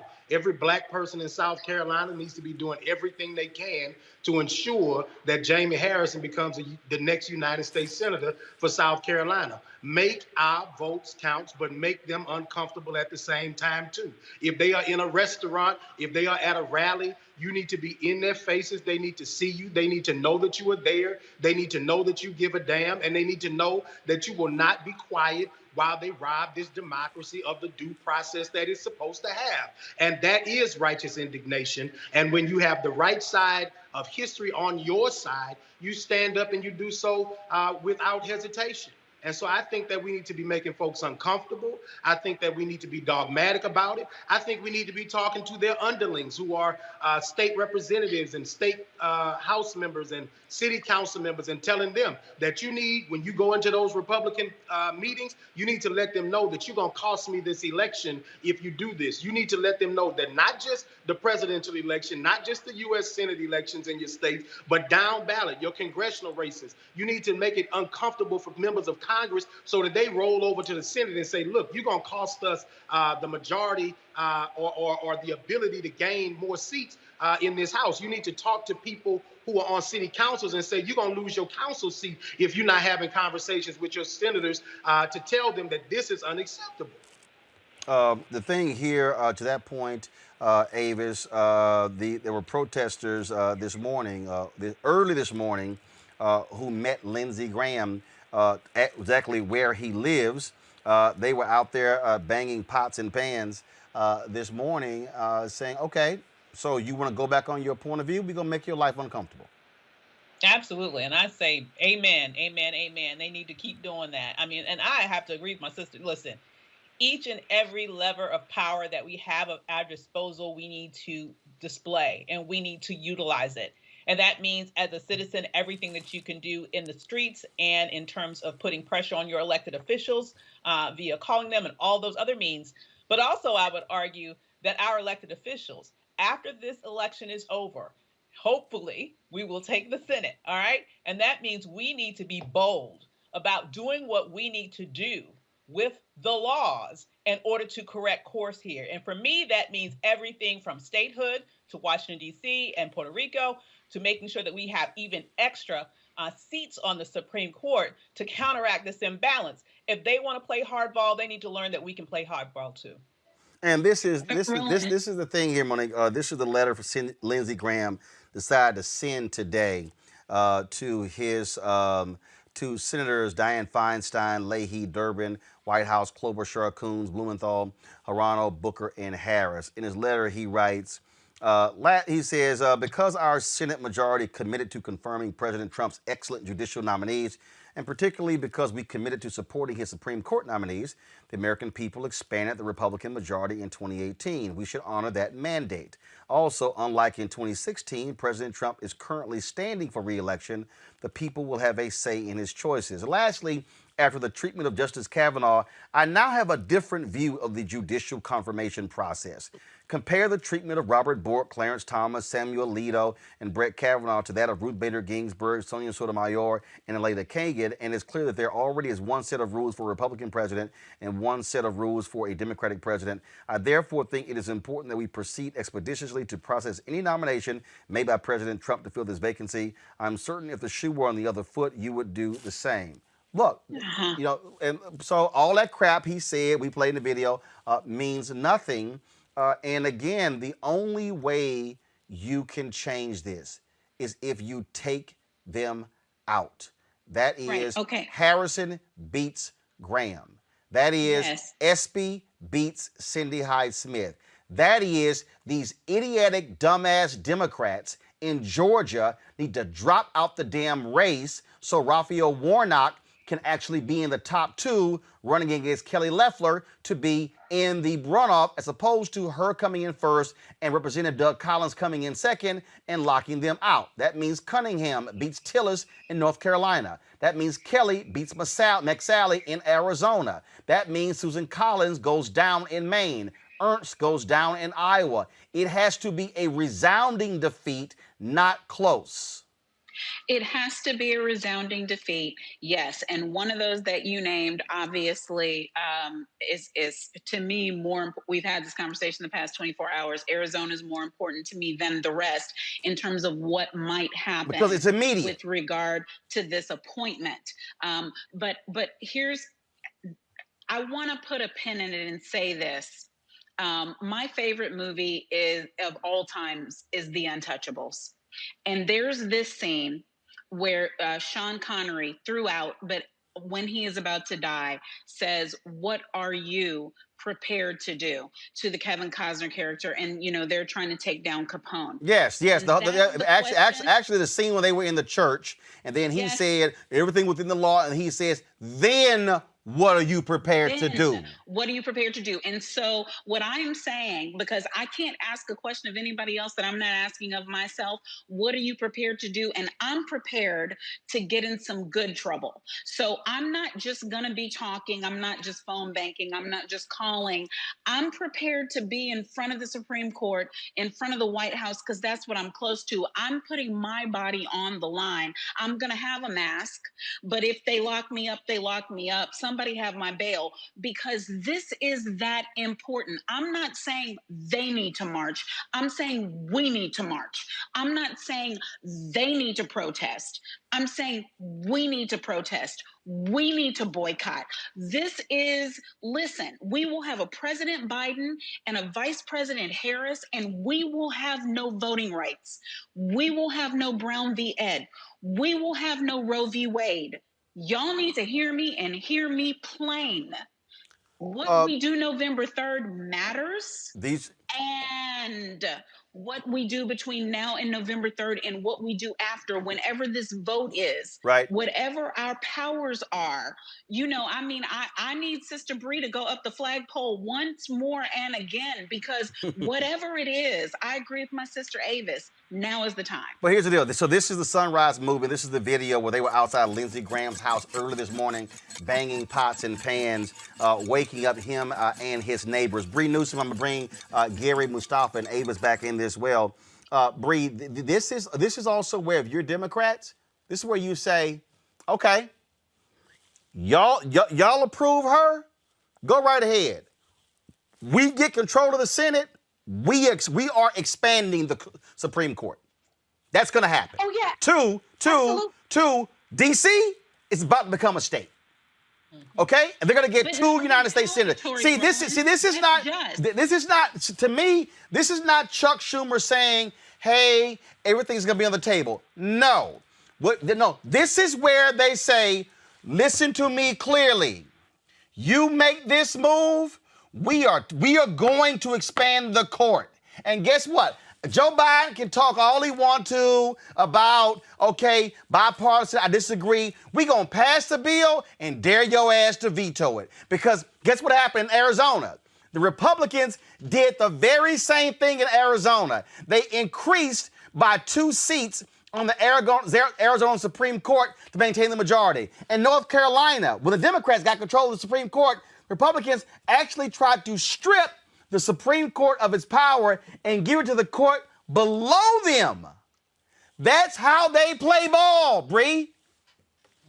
Absolutely. And again, going back to like the historical parallel of the Civil War, we have to remember it wasn't Lincoln that forced slavery as an issue. You had to have people like Frederick Douglass. You had to have people who really understood what it was about and who forced the issue to be the central issue and who forced the decisions to be made. And that is exactly what we are going to have to do in this moment. And I think it's important for everybody to mentally, spiritually, whatever you got to do, emotionally, prepare yourself for the reality. This is not going to be over on November 3rd. even if we get the ideal scenario, we knock all of these folks out of the Senate, it's, settled on that evening in terms of like who won the races. We already know what these folks are capable of in the opposition. Again, this is a country that has fought a civil war over the issue of keeping us enslaved. This is a country where just 50 years ago, we had a prolonged fight to gain the civil rights that we have. And this is a country where they have been spending the past decade or so more than the past decade or so, trying to undo all of that. They are not just going to simply pack up their things and go home. So we have to be prepared to do all of those things. And we have to be prepared, exactly like you said, to push the agenda. It doesn't matter what the white moderates decide they're going to do. I mean, they are so focused on trying to maintain this mythical bipartisanship that does not exist with Republicans. They're more focused on that than the issue of making sure that we aren't killed, and then the issue of making sure that we have voting rights and all these other things. So we have to be prepared as Black people, as brown people, to advance this agenda and to exercise every lever of power that we have. And this right here, Gary, Avis, and Mustafa, is what pisses me off. Go to my iPad. Dianne Feinstein on ending the filibuster and expanding SCOTUS. I don't believe in doing that. I think the filibuster serves a purpose. It is not often used. It is often less used now than when I first came, and I think it's part of the Senate that differentiates itself. And this person here posted a chart that shows, here's the points right here. This is the arrow where, Gary, when she got to the Senate. That's how much closer was being used. Look how it spiked from 2011 through 2016. Oh, Gary, I wonder who was president during actually, it began to spike right around 2007. I wonder who was president from 2009 to 2016. What the hell is Feinstein talking about? We have a real problem with, I respect institutional knowledge, right? But there comes a point when that same institutional knowledge that people have becomes a problem or a hindrance to the progress of all people. And so anybody who's saying that we need to keep things as they are, we are not in normal times. And as the sister said, we are at war. This is a war of resources. This is a war for the courts. This is a war for our democracy. And if you're Black, this is a war to live. And so I just can't understand how Democrats continue to play these games. But the truth is, Dianne Feinstein's life isn't on the line at this ballot because she knows she's going to be okay because her wealth and her privilege protect her. But for those of us who don't have that luxury, we are at war and we need to act accordingly. Mustafa, look at this here. Adam Jenelson tweets, no idea what Feinstein is talking about here. She was elected in 1992. In her first 2-year session of Congress from 93 to 94, there were 80 filibusters. From 2013 to 2014, Democrats' last 2 years in the majority, there were 252 filibusters. The reason there were 100 judicial seats waiting for Donald Trump is because Mitch McConnell blocked them. And then you have these Democrats who are like, oh, I saw them this weekend. We should be blaming Harry Reid, but that's the reason we're here. I'm like, you dumbasses are idiots. It didn't matter what Harry Reid did. If Harry Reid kept it at a 60-vote threshold, when Mitch McConnell took over with Trump after 16, they would have dropped that 60-vote threshold in a heartbeat. So it comes down to this. Folks need to stop being so soft. If you remember the Tea Party movement, when they used to come into events, they used to shut stuff down. And folks is running around talking about, well, why would they do that? Why are they being so boisterous and all these other types of words that they were using? If you remember just not that long ago, when Republicans ran up into Michigan State House with guns and shut stuff down, that's the reality of the mentality that they deal with. If they see something that they want, they go get it, and they go get it no matter what the cost is. So I'm proud of the Sunrise Movement. Those are my, the kids that I come up with and that I've helped. And when you look at the environmental justice movement, folks ain't talking about, I'm going to wait for this process to work itself out. Those are folks who got up in people's faces. Those are folks who laid their bodies down in the roads to stop stuff from coming into their communities. And until you have the mentality that you're going to stop being soft, that you're going to stop waiting for somebody to do the right thing, and you do the right thing by making sure that you're getting what's necessary to actually protect people's lives, which has been a reoccurring theme tonight, then nothing's going to change. So for me, it's stop being so damn soft. Look, Avis, I'm gonna go to Bree. Avis, this is real simple. Either you gonna fight for something, or your ass gonna get rolled. It's as simple as that, and it's real clear. Okay, for all these folk who are sitting here, Democrats, same as Republicans, this is real simple for me. There's one group that appeals to Confederates who want to keep up monuments and who's cool with white supremacy. It's real clear. There's one party that is literally their official action. Today's Republican Party. Y'all can holler third party all you want to. Fine. All them folks who voted for Jill Stein, what the hell happened to her ass? Nothing. We ain't seen her. This is a true battle for the soul of this nation. Avis, go ahead. Absolutely it is. And Feinstein, and I will definitely get to that point, but I have to say Feinstein reminds me kind of like a Democratic Susan Collins, except for she's worse. Because she sits here, she acts like she's an angst. At least Susan Collins, at the end of the day, is loyal to her own party. Feinstein is an angst, and then she undermines the progress of her own party by trying to appeal to the opposing party who don't give a damn about her or our interests. And you're exactly right. The stakes right now are too high. I want to put this in where my mom would say where the ghost can get it, okay? Here's what's at stake right now, at the moment that we find ourselves right now. Not only is a woman's right to choose at stake, us to have the ability to determine what it will or will not happen with our own bodies, which is a particularly potentially deadly decision for Black women who are 3 to 4 times more likely to die in pregnancy and childbirth than her white counterpart. I want the brothers out there to think about, what is that going to mean to you in terms of child support when women no longer have the right to choose? Think about that too. I want you to also think about what is going to happen when Obamacare is obliterated. It's already on the docket, okay? What happens if it's obliterated and then Trump gets a second term? That means millions of people will be thrown off their health insurance. That also means that those of you who have preconditions, you might as well give that up too, because you're not going to have a way to get health insurance affordably or maybe even at all anymore. And then for those of you who have adult children on your health insurance, say goodbye to that. We've already mentioned voting rights are at stake. If you think things are tough now with criminal justice issues, you wait until you get those far right wingers in there, okay? There are so many implications to what is at stake in this next election. And to correct course, once again, I believe we need to use every feather in our quiver, I guess, as the speaker said, in order to correct course if they go this far, and they've already gone far enough, so we know who we're dealing with, right?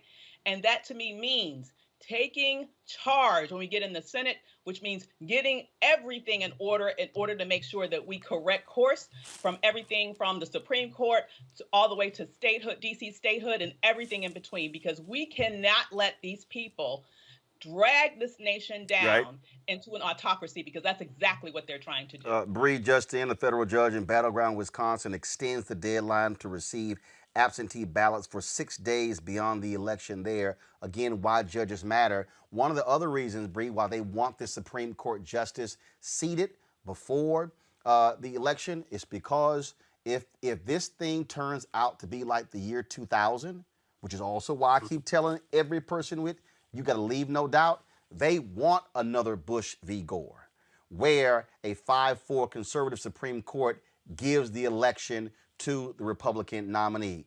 Donald Trump literally said it this weekend. And so for people who are acting like it's no biggie, it's game on, and let me be real clear, Bree, you can speak to this here. I may give you a final comment, Monique.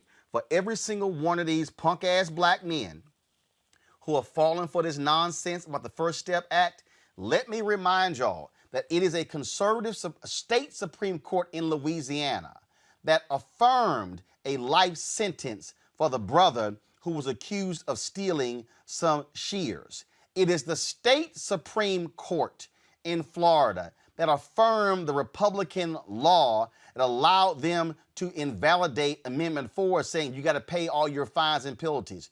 It is the state Supreme Court in Texas the state Supreme Court in Mississippi, the state Supreme Court in Alabama, the state Supreme Court in Georgia that's rendering decisions that are negatively impacting black people. And so y'all can give Trump all the credit. And in fact, you can try to give him credit for the First Step Act, but if it wasn't improved by Senators Cory Booker and Senator Kamala Harris and Senator Dick Durbin in the Senate, it wouldn't even been that strong of a bill. And so folk better recognize y'all playing games with the future lives of your black children by supporting these thugs.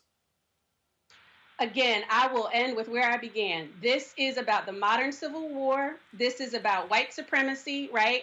The people who are supporting Trump, the folks who want to preserve the white, this is like a white country, right? They are very clear on what they are doing. I have been saying for some time now, this man is not going to leave office, and we need to be prepared for that too. He's not just going to pack up his bags and leave. They are already laying the groundwork for him to refuse to leave office. So anybody, if you are not understanding that, if you are not understanding that this is about white supremacy versus black freedom, and that is exactly what is playing out in this election, that is what is playing out in this era, then you are completely lost and not understanding what is happening right now. And I don't care how everybody keeps framing it and trying to talk about it as though it is all these other things.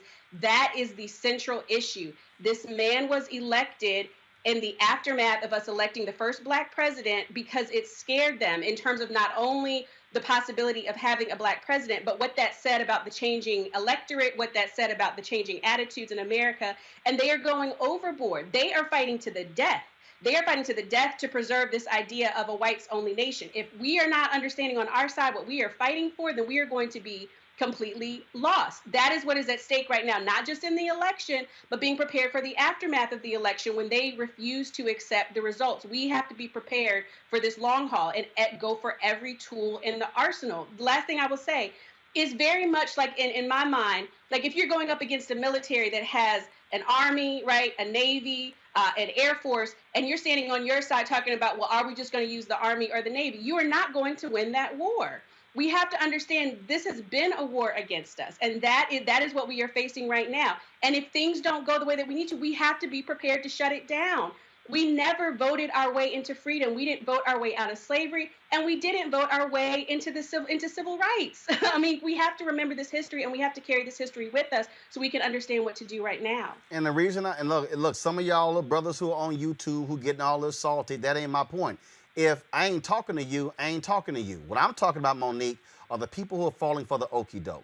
Are the individuals out there who are saying, oh, but my finances are just fine. Yeah, but the finances of your children not going to be fine with the actions they are taking. It's abundantly clear.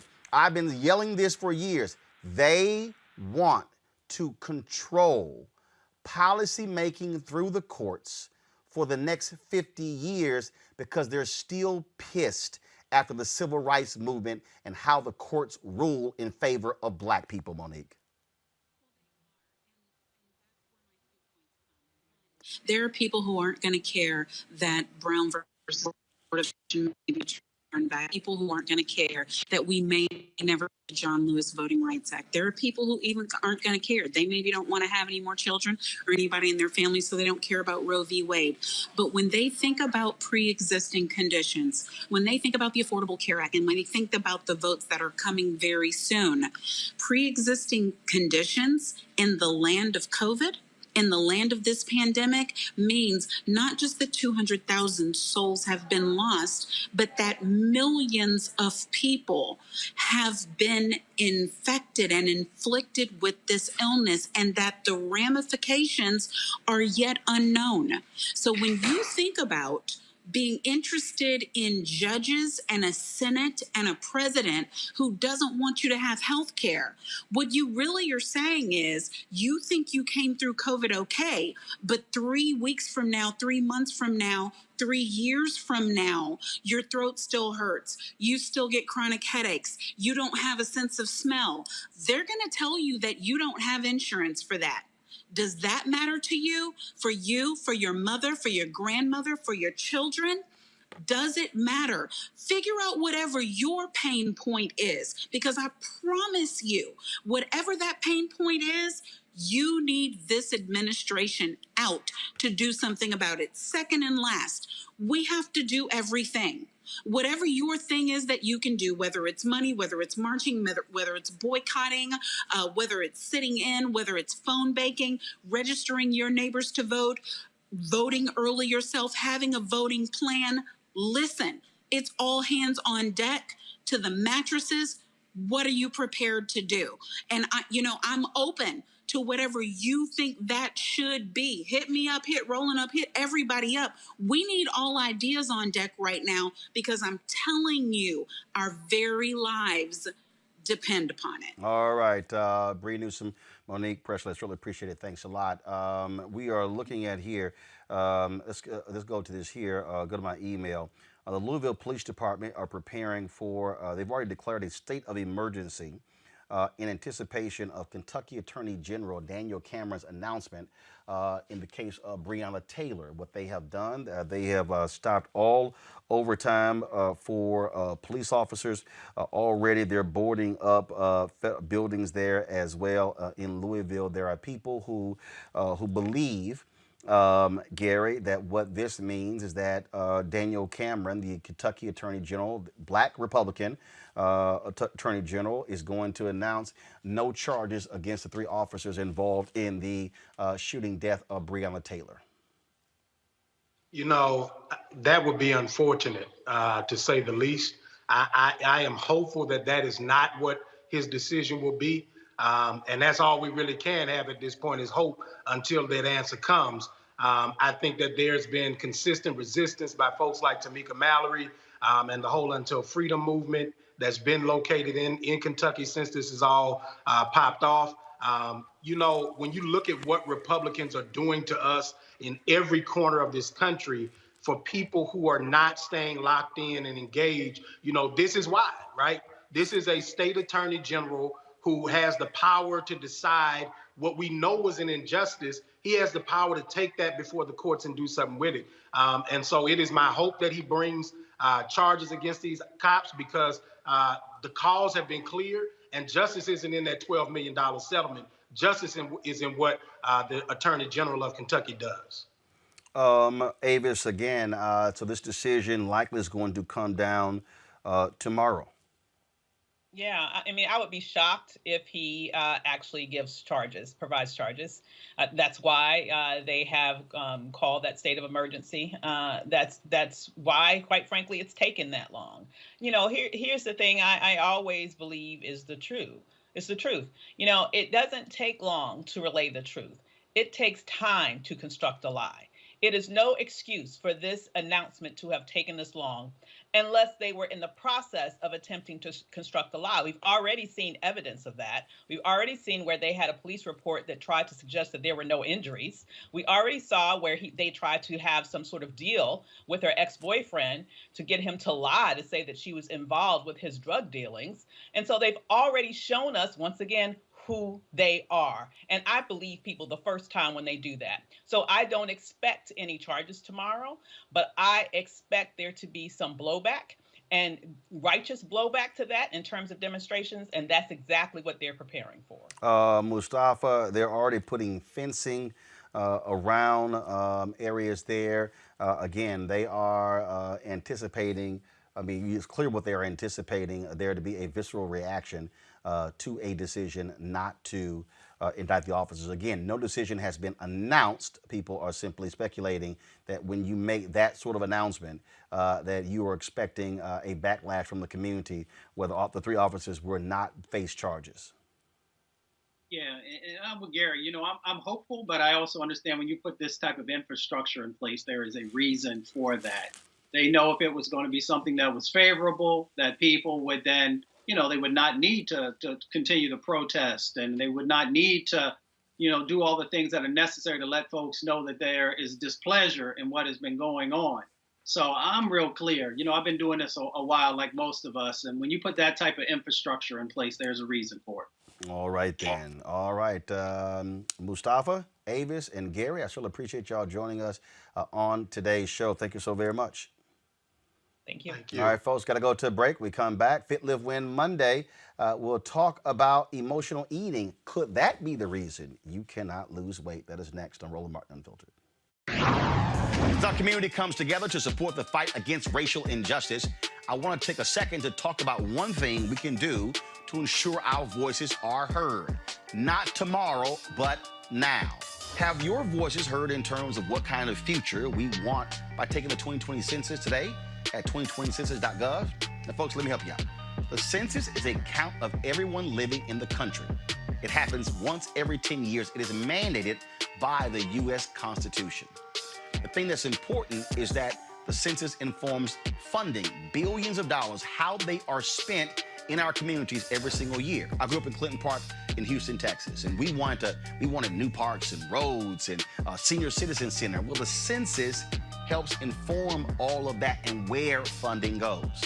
It also determines how many seats your state will get in the U.S. House of Representatives. Young black men and young children of color are historically undercounted, which means a potential loss of funding for services that helps our community. Folks, we have the power to change that. We have the power to help determine where hundreds of billions in federal funding go each year for the next 10 years. Funding that can impact our community, our neighborhoods, and our families and friends. Folks, responses are 100% confidential and can't be shared with your landlord, law enforcement, or any government agency. So please, take the 2020 census today. Shape your future. Start at 2020census.gov.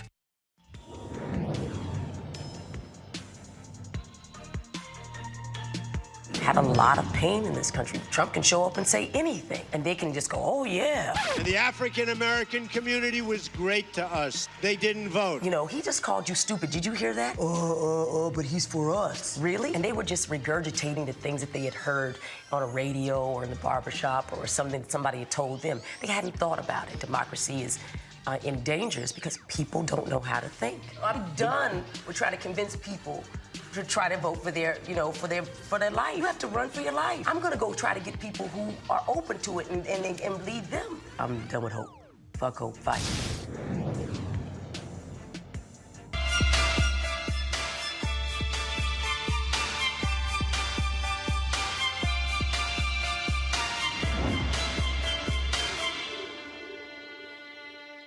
All right, folks, the question is, how can you lose weight? Are you an emotional eater? Well, that could be the case for folks. Joining us right now is Karen Nurse, founder and CEO of KNX, Journey to Oneness, author and coach of The Shift. The Shift is not only the name of her book, but also a workshop. She's a health and wellness agent that helps people to overcome emotional eating, unforgiveness, and negative thinking by using transformational coaching, nutrition, physical fitness, and spiritual healing. All right, so what is emotional eating?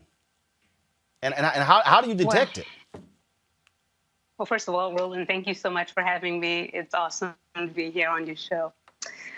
Emotional eating for me is just eating out of emotions. For me, although you were able to say today all of the different things I have accomplished so far, being a speaker, a coacher, fitness, KNX, Journey to Oneness, I haven't always been in this place. I've been one who ate out of my emotions, out of fear, a loss of a mother. And so my emotions tend to take over, and I ate in order to deal with the emotions that I was going through.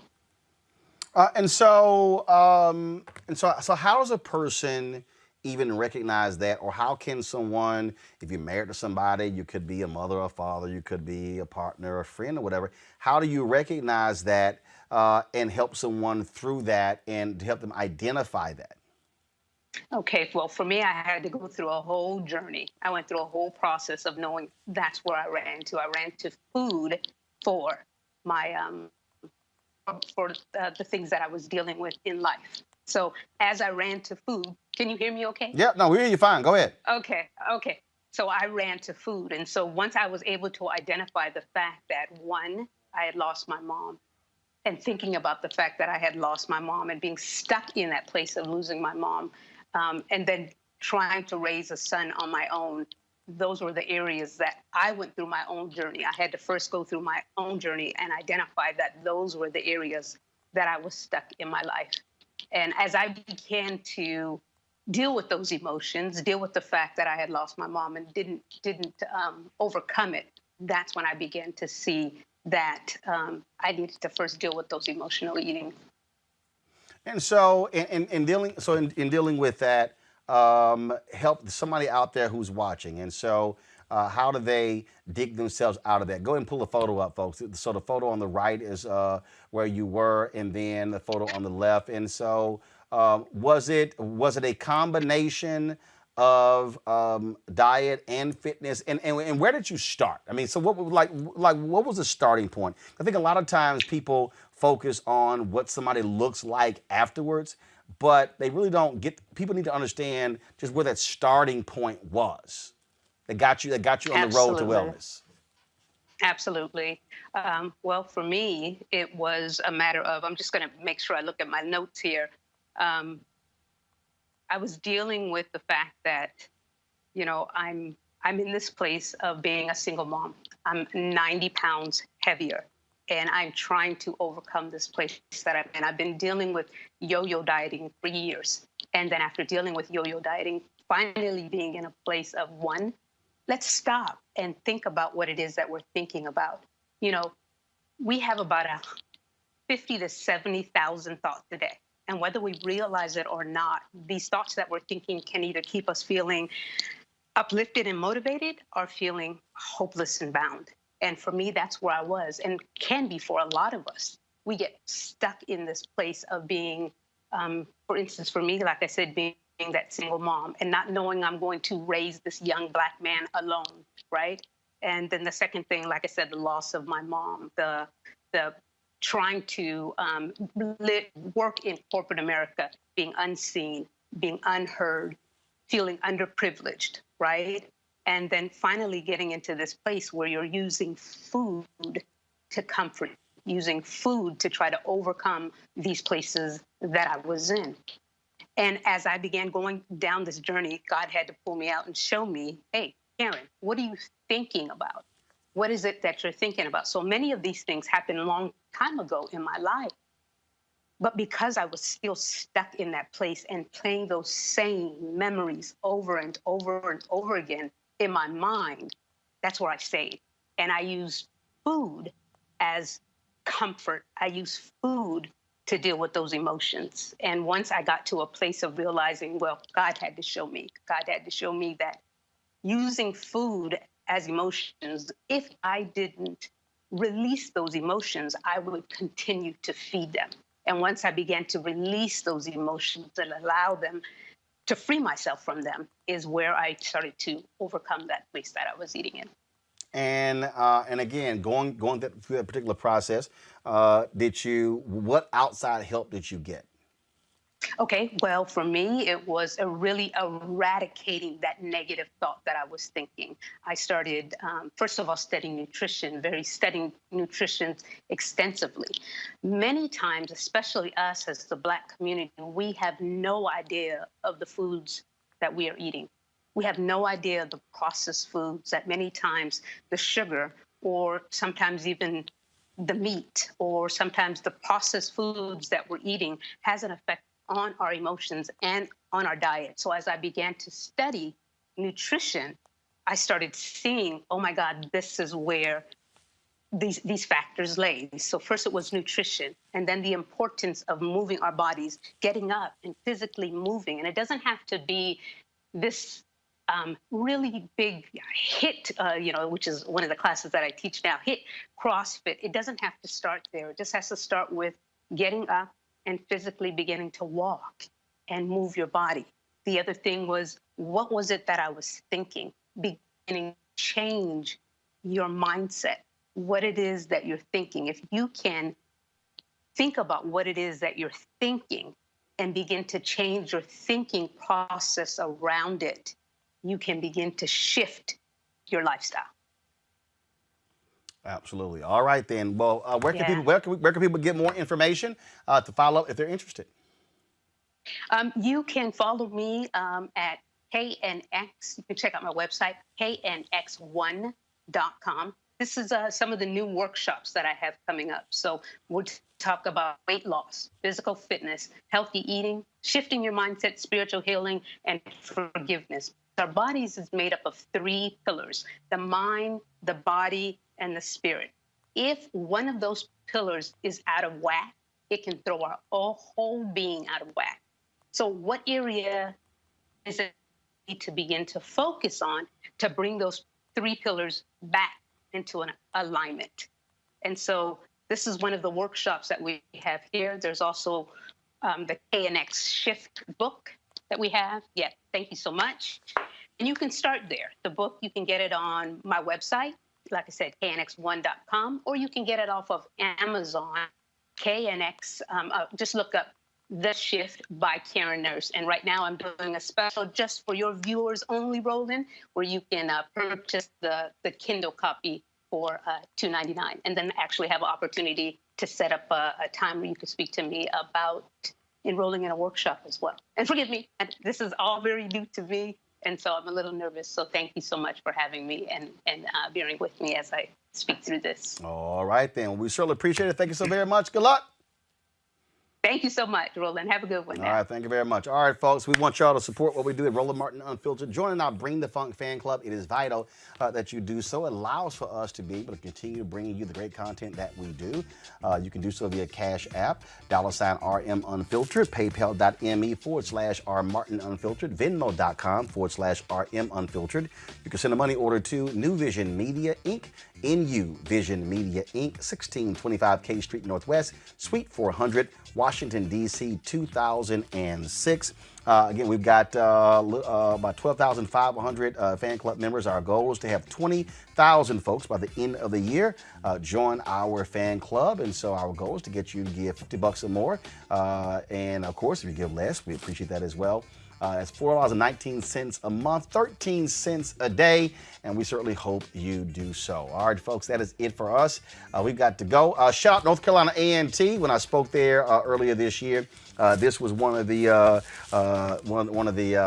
pullover zip-ups they sent me, and so shout out to the North Carolina A&T Aggies. I'm a Texas A&M Aggie, so shout out to the Aggies in North Carolina A&T. All right, folks.